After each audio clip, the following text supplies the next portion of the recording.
Hello and welcome to the Gooners. We're back again with you guys for another show, for another episode of Let's Talk Arsenal, our twice weekly series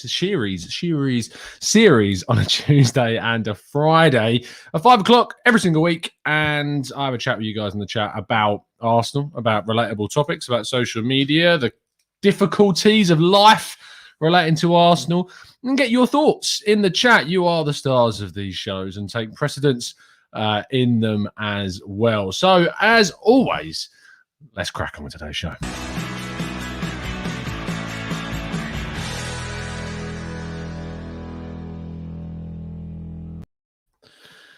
Good evening, chatbots. Good evening, Jaeger, UA3, Haman, Zamir, Mika, or Micah, Matthew, Matt G, Mike. Good having you in here. Dan, M, Omar, Matthew, and M27. Thank you so much, guys, for tuning in. Sure, we'll have plenty more of you as this evening's show goes on. We do like to, of course, get your thoughts and discussion topics on our Friday show as we go throughout the show. So if you've got something that is on your mind related to Arsenal or Arsenal Twitter, social media, anything, we're going to try and get through as many of the topics today in the next 45 minutes or so.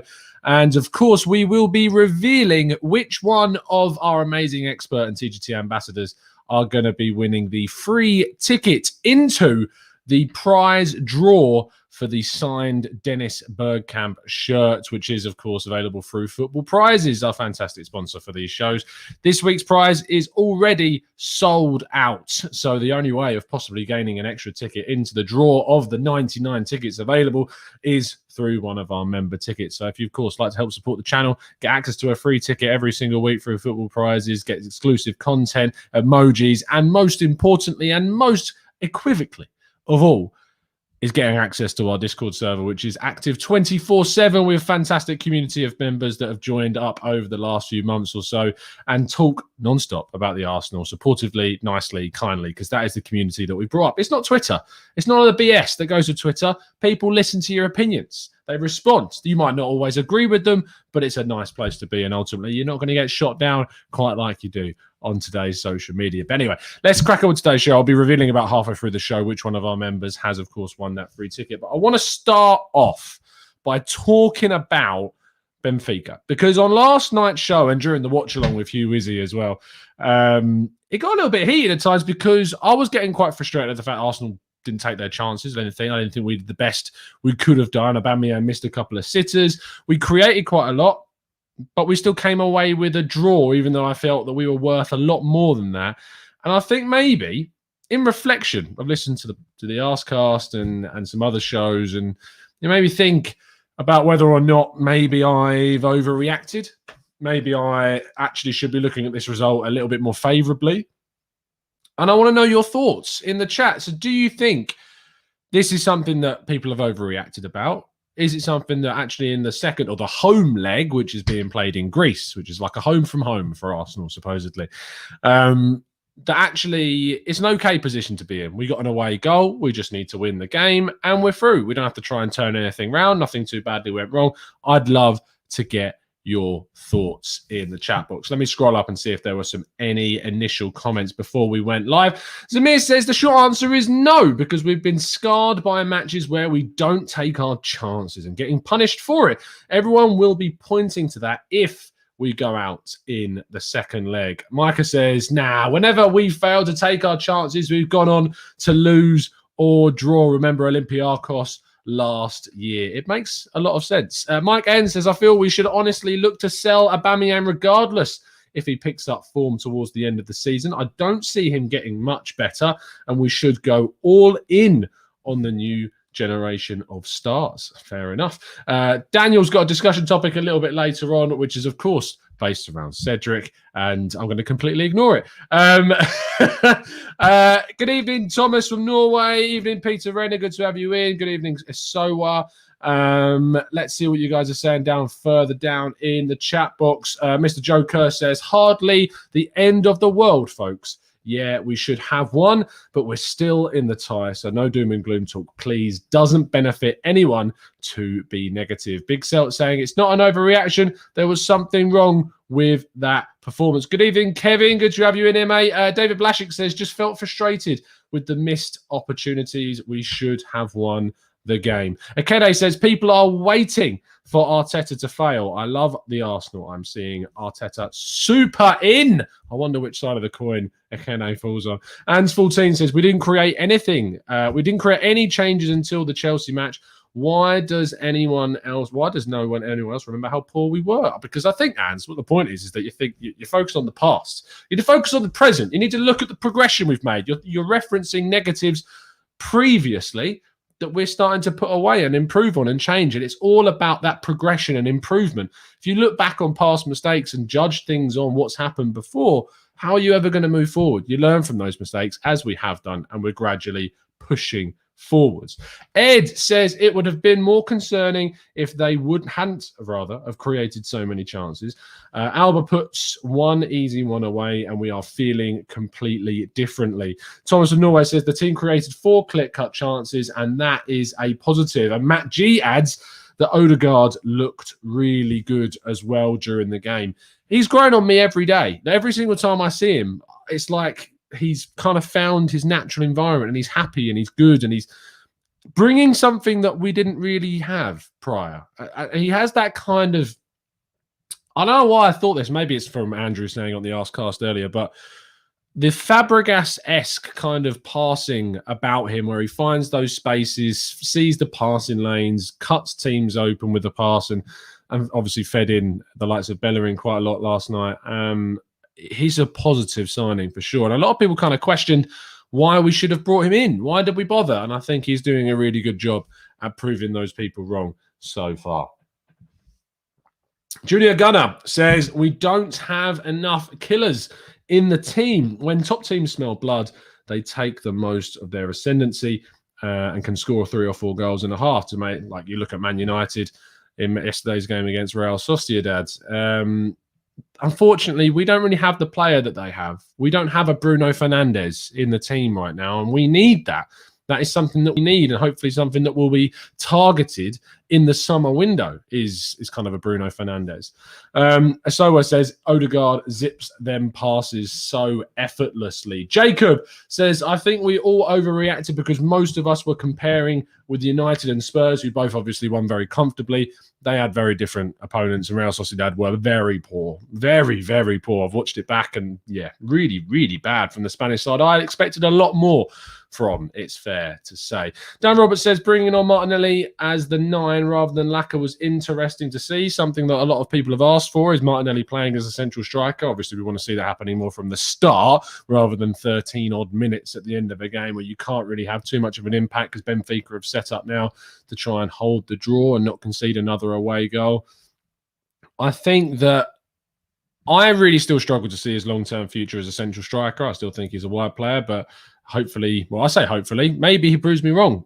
Maybe I want him to succeed as a left winger. I think that's certainly something that we need to focus on. Kato says, Tom, why the high hopes and optimism in Arteta? Please say. I'm baffled. We've done quite a lot of shows on this, Kaido, actually. If you go and watch some of the Let's Talk Arsenal shows from last week, and I explained why I was kind of sick of Arteta out, and I was talking about, I did a debate with Dan Potts from Same Old Arsenal and Guns and Yellow Ribbons, if you want to check that out. So I kind of get all my thoughts out in those shows, and there's not much point me going on and harping on about it again. So there are my thoughts on that. So feel free to go check out those shows. Zamir says, United drew to West Brom. Don't think they're much better. Lol. We need to just focus on ourselves. We are reacting because we've seen this movie at Arsenal before. And if we go through against Benfica next week, it'll be like nothing happened, of course, and it'll be great. But we've seen and we've played this record over and over again. And that's what I think people are kind of finding really difficult to check out. Yeah, check it out, Kaido. Elaine Sharp says, are we really going to blame Arteta for Aubameyang missing 3 chances to score? No, we're not. The criticism I had of Arteta last night was the team selection. I thought he might have made 1 or 2 changes just to give Pepe a chance, maybe bring Lacazette in, just to freshen things up a bit, put Holding back in or put Marie in for a game, I think rotation is key. I'm not talking about heavy rotation. I'm just saying 1 or 2 players just swap in and out, and you keep players fresh that way. You give other players rest. Emile Smith-Rowe's been in desperate need of a rest for quite a long time, and he's not been given it. And that's ultimately what we need.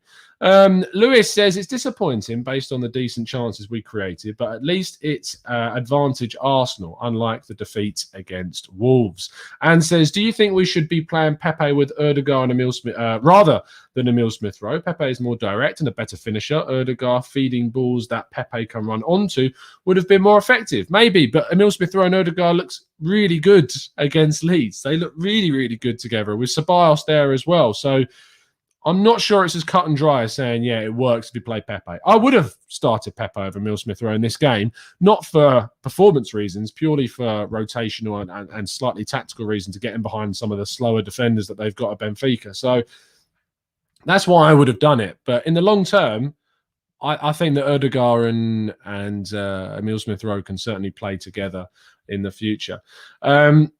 If you've got any other kind of topic discussion points to throw into the chat, please feel free. This is effectively like our Q&A session. So if you've got one, make sure you throw it into the chat box. Rin Adler says, Tom, do you think that Arteta will stick with the same lineup against Manchester City? It would surprise me. I mean, it surprised me last night, so it could still happen. I doubt it. I think Tierney's going to come back in, which would be good. I think Lacazette is probably going to play. I think the game of him holding the ball up suits him. I thought he did really well against City in the League Cup quarter-final, actually. We obviously lost that game, but there was a lot of other circumstances like Runnison, the offside goal for Foden. So we were quite good in that. When it was 1-1 in that game, we did really well to manage Manchester City in that game, and they had a very strong team as well. So I still think that he'll play the players that he thinks are best suited to the game. I hope, anyway. He's done tactically quite well with that. I mean, with the Leeds selection, which we saw last night, it didn't necessarily work because of rotation, but tactically, he was perfect against Leeds, and he got that game absolutely nailed. So I think that I'm positive going into the game because it's nothing to lose. Like, in my mind, we have nothing to lose going into City because everyone's expecting us to lose. And that's a really good position to be. And that's why Pep Guardiola was talking us up so much, because he's in the position where everyone that plays Man City right now has nothing to lose, other than Man United, who are on the other side really kind of trying to chase them. But we have nothing to lose in this game because we're not expected to win it. So anything from this game, a draw, a win, unbelievable if it was, seeing as they've won. I mean, this would be, I think, their 18th win in a row, to put it into context. So I'm not scared of the game. I'm not apprehensive about the game. I'm excited for the game, and I'm looking at it as a challenge because I think if there's one thing that Arteta has done, he has made us look more competitive against the big teams. Hence why we've beaten Chelsea this season, beaten Man United at Old Trafford this season, in our worst possible run that we've been in. And we've been to Man City, and we have won. It was a long time ago, and that was the last winner from an away ground before the Man United game at Old Trafford earlier in the season. That was the last time we beat a big six side away from home. Being at home doesn't really matter. Man City travel really, really well. And so that's it. I'm not concerned right now in terms of the game. I'm just going into it with positivity because they're just a lot better than us at the moment and are very good right now. Omar says, Tom, we have 1 point in 9 Premier League games against Manchester City since Pep was appointed, so I expect no different from this weekend. And to be honest, Omar, like, if he goes into this game and we lose it, I don't want to see people going, oh my God, Arteta, blah, blah, blah. Because at the end of the day, as I've just said there, there's nothing to expect too much in this game. With the state the two teams are in right now, they're on 2 different planets. We have nothing to lose. If we get anything from it, amazing. It's a challenge, and I like that. And I'll be enjoying watching it. I'll be enjoying doing it. I say I'll enjoy watching it. If we're getting absolutely battered, I might not. But just, I'm just interested to see how it goes down. Enrico says, Tom, I've noticed that Man City, that Cancelo plays as an extra midfielder when going forwards. Do you think Arteta is trying to replicate this with Bellerin? I don't. I think that the way that you analyse Cancelo's game is obviously he's playing as kind of a left back that then merges inside. If anything, he's tried to do it a little bit with Cedric, because Cedric's come inside quite a lot to become that additional kind of extra midfielder. And actually, we do it in the reverse sometimes with Xhaka in midfield becoming an extra centre-back. And obviously, he floods that position, not well, but he just floods that position in general. So I think it's something that you can exploit. If he even plays Cancelo, I have a feeling that Cancelo might not play this game. I think Zinchenko might play this game because of rotation and rest. I think De Bruyne is going to come in. I think that Fernandinho could come in. Gundogan is back fit, supposedly, so he probably will come back in. Ferran Torres could play. Sterling could get rested because he's played a lot of football and they want to keep kind of fresh, and they've got Champions League next week. And they've got a lead at the top, so they can afford to make some changes. I think they will rest some players. So that's what we got to focus on, is trying to get the best result possible. Tommy says, but what is to expect to not be ninth out of the competitions expected? Europa, and you're saying that you're improving. You are deluded, says Tommy. Oh, Tommy, you're in the wrong show, mate, if you're going to talk to us like that. But in response to you, what I would say is that ultimately Arsenal have been declining for a long, long time. And in a year that we've had under Arteta, it's not going to be arrested in just a year. And you need longer, and you need signings, and you need things to go your way. And things haven't for us this season. The player that we signed in Thomas Partey was not available for us for so long. Things have gone against us in other areas. And the Premier League's a very tough league right now. But what I would say is the league position doesn't look too great. But actually the points off of where we want to be isn't actually too bad. We're 6 points off Liverpool, for crying out loud. It's not that bad. And people kind of forget that, yeah, there is quite a few teams ahead of us, and I get that. But all those teams have got to play each other, and they will take points off of each other. And as long as Arsenal focus on themselves and we just try to win as many games as possible, then we will find ourselves pushing up the table. And I'm very sure of that. But this season, for me, it's not necessarily a write-off, but it's certainly one that I think a lot of stuff has not gone our way. And in the summer, when we can make some more changes, we can continue the good things that we've started to do in the transfer markets of late and push on from that. So I don't think it's down to being deluded at all, Tommy. I think that it's down to being a little bit reasonable and having context to understand the situation. Thomas from Norway says, there are enough positives under Arteta for me right now. David Blasik says, we are slowly improving, I think. Thapello says, but Liverpool ain't the standard at the moment now. They're not the standards. And if that doesn't fit you, if that doesn't fit your context, it's always an excuse. There's always something. We're 6 points off Liverpool. Oh, but Liverpool are bad. It's like, you can't win with some people. You just can't win. Oh, dearie me. Junior Gunner says, so many positives, such little standards. I'd be interested to know, Junior Gunner, what's your standard? What's your standard for Arsenal every season? Right now, in the context of when you look at Arsenal, what should Arsenal be doing? Should they be challenging for the title? Should they be reaching top four? Should they be trying to get back into that top six again this season? What is it? What is it? Thapello says, but it's true. But Thapello, it's not true at all, because teams go through different periods. And Liverpool have still been a good side and got incredibly good players.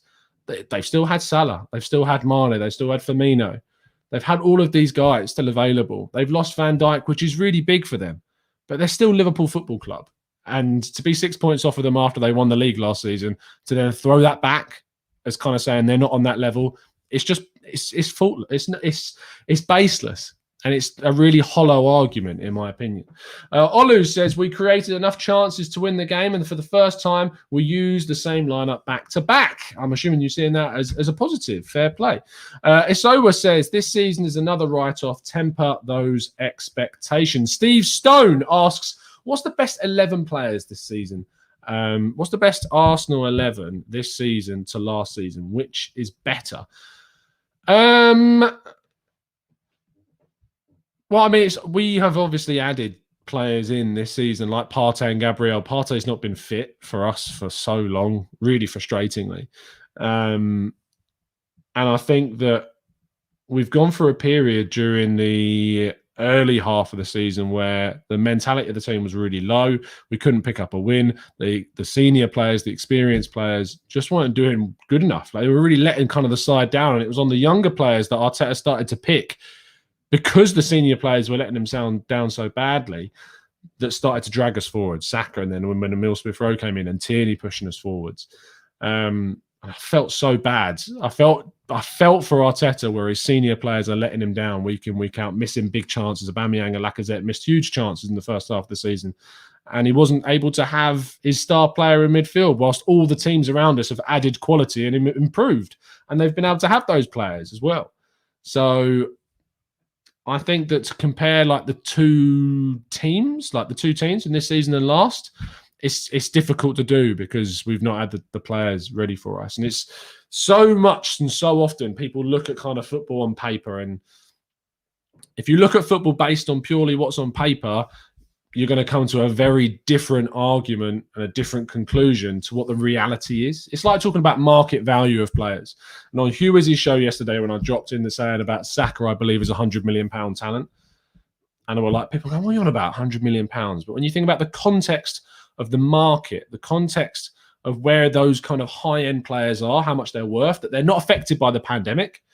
The Mbappes of the world, the Jadon Sanchos, those prices aren't affected by it because they're so good that clubs will still go out and pay the big fees that are necessary for them. He's just signed a new contract. He's smashing it in the Premier League. He's English. All of these things come together with the age that he's at 19 that make him, in my eyes, a £100 million player. And people won't see it that way because they have a different view, different context, and that's absolutely fine. It's all down to the opinions that we've got. Juan says, Tom, why do you think the team does not have consistency, the mentality, the rotation, and the coach planning?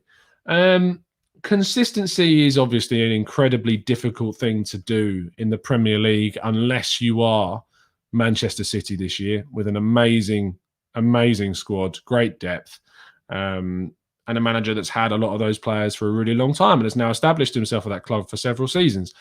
You need luck. You need a lot of luck to not have the injuries. Like Liverpool have lost Van Dijk. We've lost Partey. COVID has affected so many teams in the league and the market as well, and that affects consistency. But to get consistency in general, what I believe is that you gradually build your team up. You make small adjustments between games and you add depth. And if you add the depth and you have a little bit of luck going along with it, that's how you get that consistency. Mentality comes through the manager.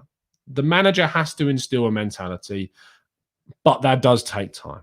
Mentality is not something you can just change. It doesn't happen. It doesn't happen. It happens maybe sometimes in the short term, like a Jose Mourinho model, for instance.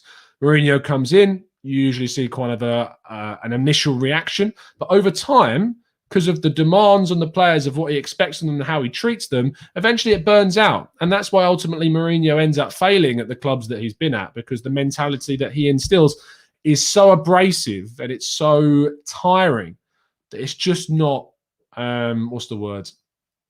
It hasn't got any longevity to it. And that's why ultimately he ends up failing at the places that he goes to. Anyway, we've reached that halfway point of the show, which does mean that we are going to get to our random number generator to give and award one of our members the free ticket for this week's prize, which is a signed Dennis Bergkamp shirt with the certificate of authentication. Dan Robert can attest to the fact that he has won this competition. So it is not a joke. He's genuinely got his prize and he showed it on the show the other day. Anyway, let me see how many people have entered. We have 21 entries this week. So let's just type that into my random number generator. As always, I'm going to click this 5 times. And on the 5th one, the 5th number to come up will be the person that wins the free ticket into the draw on Football Prizes. Link is in the description. 1, 2, 3, 4, 5. Number 20. And that is Emmanuel Ojo. That's awesome. Ojo is one of our great members. He comes on the show quite a lot. And he has won. Congratulations to Ojo. He's probably not watching the show right now because he's probably busy, but I've put it in the Discord. Congratulations to Ojo.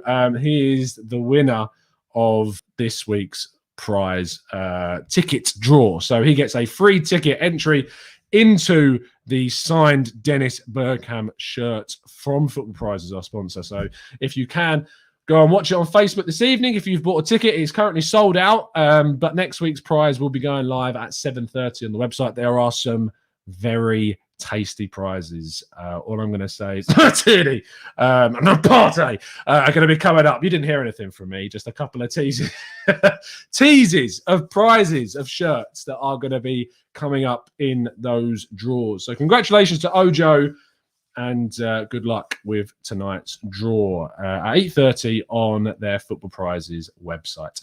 Good evening, DJ. Nice to have you in the chat, fella. As always, doing the good work of the Fraud Gang over on Hugh's channel.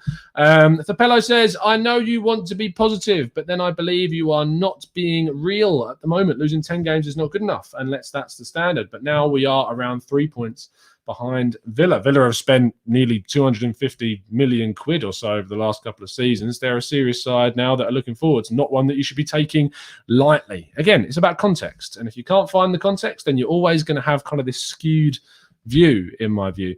Anne says, how do we rest Saka? It's a good question because he's our best and most consistent player at only 19.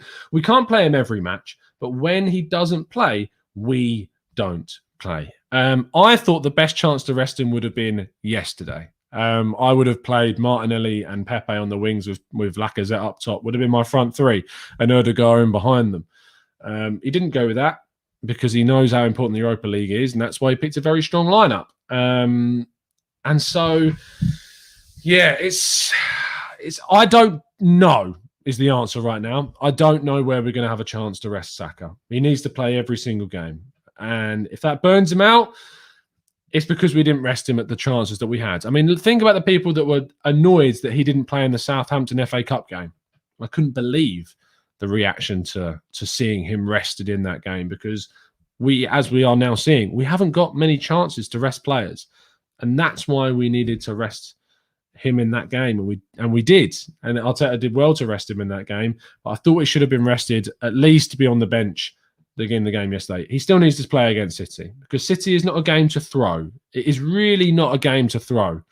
And whilst I go into it knowing that we've got nothing to necessarily lose because no one's really expecting much from us in this game, I wouldn't be resting him because if we have got an opportunity of winning or taking a point from this game, it will come through Saka 100%. And so I would still be playing him against Manchester City on Sunday because he's our best player.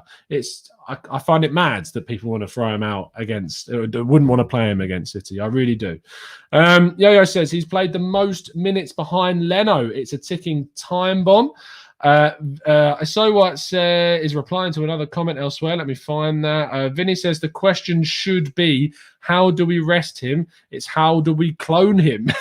It's a very, very good thing.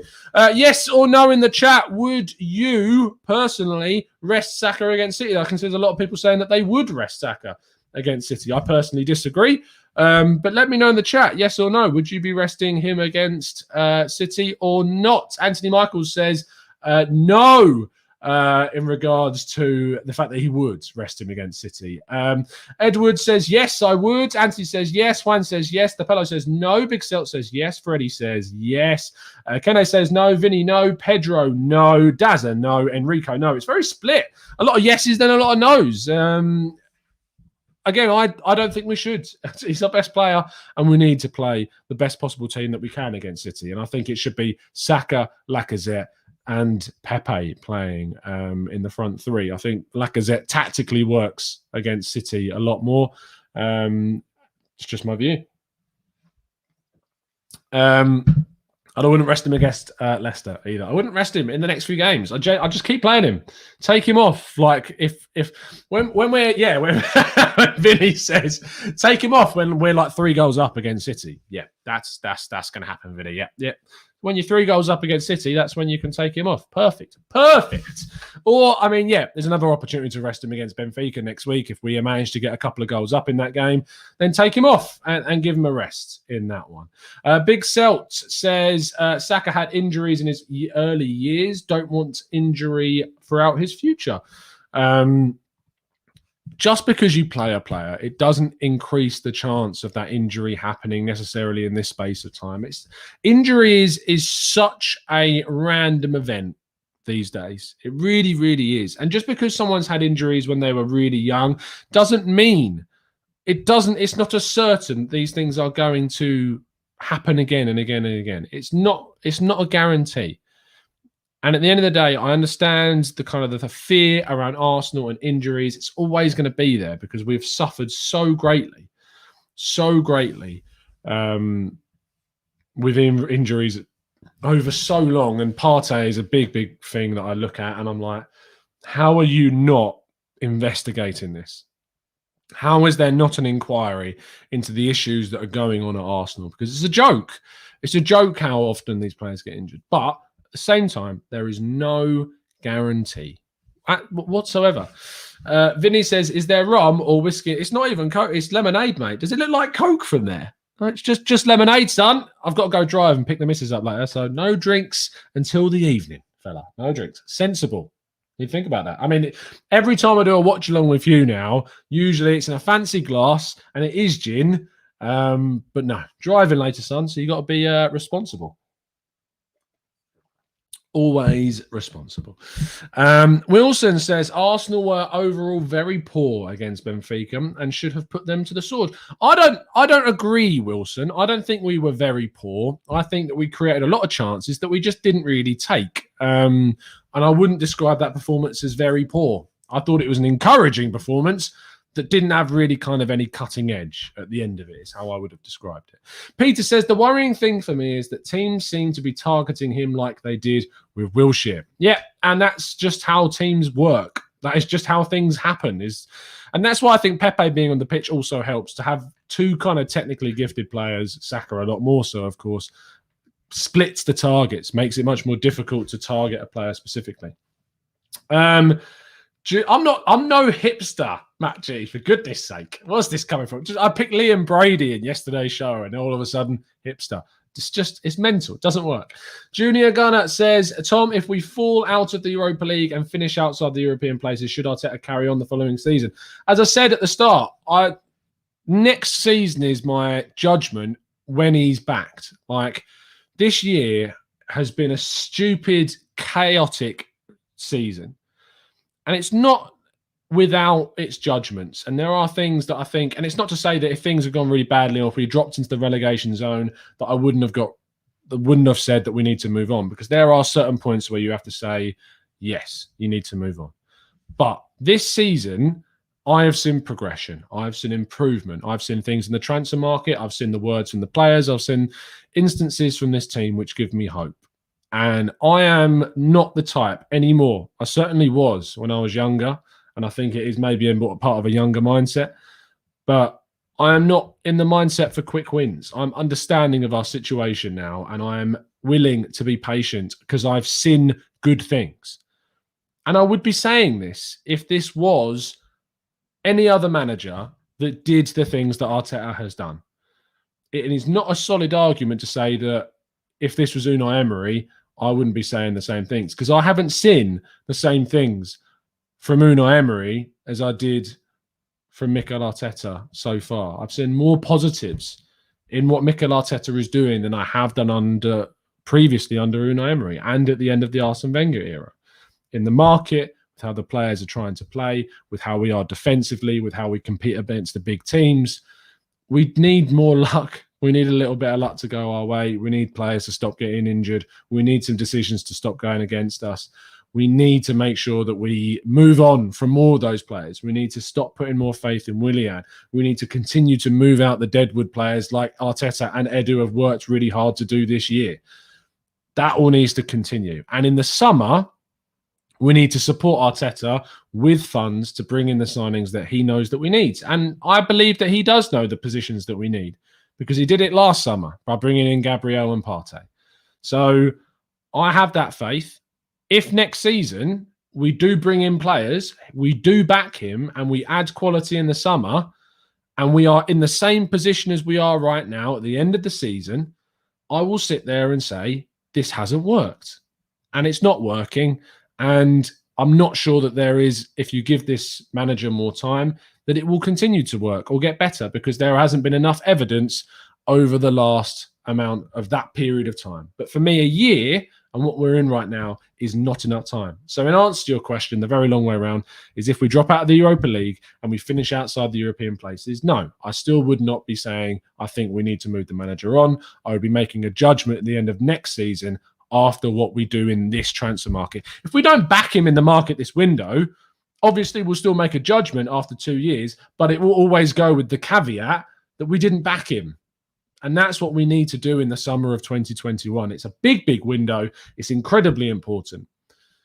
But let's see what happens for the rest of the season. Let's see where we go in May. Let's see what happens before that summer period, because it's going to be important and it's going to be key to where obviously next season happens. And a lot of things can change depending on where we finish this year.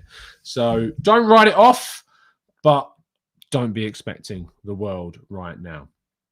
Peter Renner says, do you think the owners will make funds available seeing how the current climate is affecting club finances, excluding player sales? Well, based on evidence that they did for Partey and they did for Pepe previously, I would say yes. But who knows? Who knows at this stage? Thomas of Norway says, we have great potential. The team is underperforming this season. I agree with you. Vinny says, I honestly don't think there is much genuine deadwood in our current squad. Edu did a great job in the summer. Someone on the Discord server, I don't know if it was you, Vinny, that sent it. So just in the Discord server asking me a funny question. What was I saying? I looked at the picture of the squads that we've got right now, and it's interestingly positive. Like, you look, there's no Mustafi in there, there's no Kolasinac, no Socrates, no Ozil. We're moving these players on. We've got Saliba coming back after a really good, hopefully 6 months with Nice, and hopefully he can get back into the squad. We've got decisions to make regarding Lucas Torreira and Matteo Guendouzi. We've got decisions to make regarding Reece Nelson, Joe Willock, and Eddie Nketiah. There's lots of decisions still to be made this summer. We could still even end up keeping following Balogun. Who knows at this stage? So much can happen in the next 6 months. And I'm excited. I'm excited to see what happens this year. I think 2021 is going to be a really interesting year for Arsenal. It might not be an amazing year successfully, but it might be something that's a foundation to sort of push us forward for the next couple of seasons, is what I'm looking at it as. The 2020-21 season for Arsenal it's never going to bear fruit like many people want it to. It's just realistically not going to happen. But the 2021-22 season, the 2022-23 seasons, what I'm looking ahead at is where I'm positive for. If you come to this channel and you expect me to be reactionary and you expect me to be like, he needs to go, this isn't good enough, you're not going to get it from me. You might get it from other reactionary channels, and if you want to go to there, fair play to you. And I have no criticism of you if you want to go and do that. But when you come here, you need to expect me to provide you with the context that I consistently always have done throughout this channel. Is looking at the broader picture, taking a step back, reflecting on the situation and trying to look at things realistically.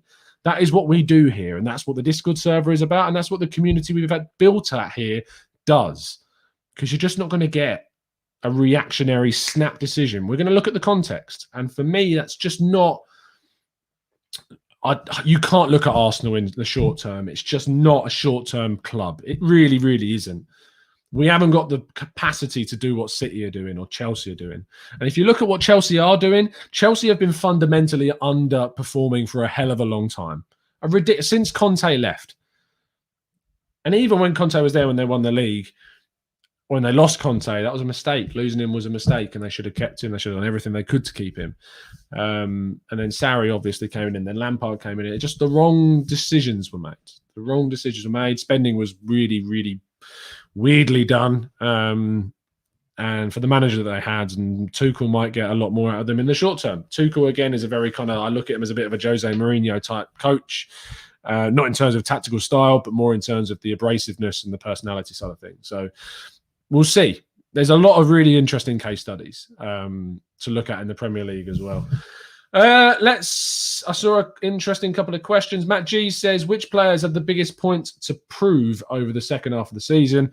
Quite a few players, Matt. I think that Holding has got a lot to prove regarding his new contract. I think that Hector Bellerin has got a hell of a lot to prove to turn the heads of a lot of fans that have probably already shut the door on him. Ceballos, arguably, based upon his situation and whether or not he can convince Arsenal to keep him. Same with Martin Odegaard, Alexandre Lacazette, Nicolas Pepe. They're all of these guys. Eddie Nketiah, if he ever gets a chance, which I doubt he'll get too much of a chance now. In fact, he's barely even on the bench. Is he on the bench? Has he been on the bench? I wouldn't be surprised to see him playing for the under-23s soon, genuinely.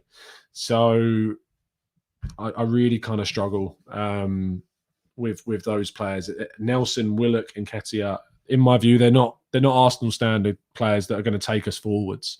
And so I think it's like to be starters of that. When you're at that age, you're looking at them and you're going, are you going to be starters in the future?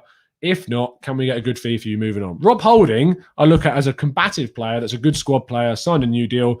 Is he Arsenal starting right back for the next 5 years? No, he shouldn't be. He should be someone that is going to be competing for that spot, but ultimately probably get superseded by maybe a Saliba further down the line. Oh, what time is it? Just checking I'm not overrunning. Okay, 5:50 pickup time, so I'll be off here in a second. Let's get one more question and then we'll wrap things up. If you haven't already, please drop a like on the video, guys. I really appreciate your support as always. Russ Morgan says, Tom, any Balogun news? The only news I've got for you, mate, is that things are continuing as they are. We don't know anything about if he's leaving, staying. Things are continually going. Yes, that's a good way to end the show. Dan, let's do a fantasy football update. See how the league. I had a very good week last week in that how did I get on? 122 points is how I got on last week. If you haven't joined our fantasy league, the code is in the description. Inter Arsenal has got 109. Anyone beat my 122 from this week? I'm scrolling down and I'm not seeing many that are better. I've had a couple of really good weeks myself. I am now in the top. I believe I'm in the top something. Where am I? I'm not in the top 50 still. Come on, son. Better than this. Where am I? I'm 57th. Okay, 122 points I got. I'm still going down. Anyone higher than 122? Has Ansgar beaten me 2 weeks in a row? Still looking for more points than 122 points. Nope. I did use my bench boost. That is one of the reasons why I did quite well. 112. Did I get the highest out of everyone? It's looking good. Scrolling down, there are more than 250 odd people in our league. Still having a look, still not seeing anyone with a higher points total. And we're nearly at the end. And yep, more points than anyone else in the league this time around. Fantastic stuff. And I'm still not in the top 50. But fair play. I mean, you got to step your game up. You got to step your game up, people, to get more points than yours truly. Where is Dan Robert? At the moment in the league? Control F, Dan. Where are you, Dan? 35th. Wow. Doing very well this season, Dan. Fair play. I am catching up on you, though. I'm getting pretty close. What's my points tally now? 57th. 1,412. So I'm getting pretty close. 37th, weren't you? Or 35th or something? Yeah, so I'm only 57 points behind now. Catching you, son. Catching all of you people. Anyway, that's going to be where we round off today's show, everybody. So if you could drop a like, I'd really appreciate it. We'll be back tomorrow for the preview show of a couple of our members. And other than that, it's been a pleasure, guys. As always, make sure you check out the draw for the prize a little bit later on. And I'll see you again very, very soon. And as always, up the Arsenal.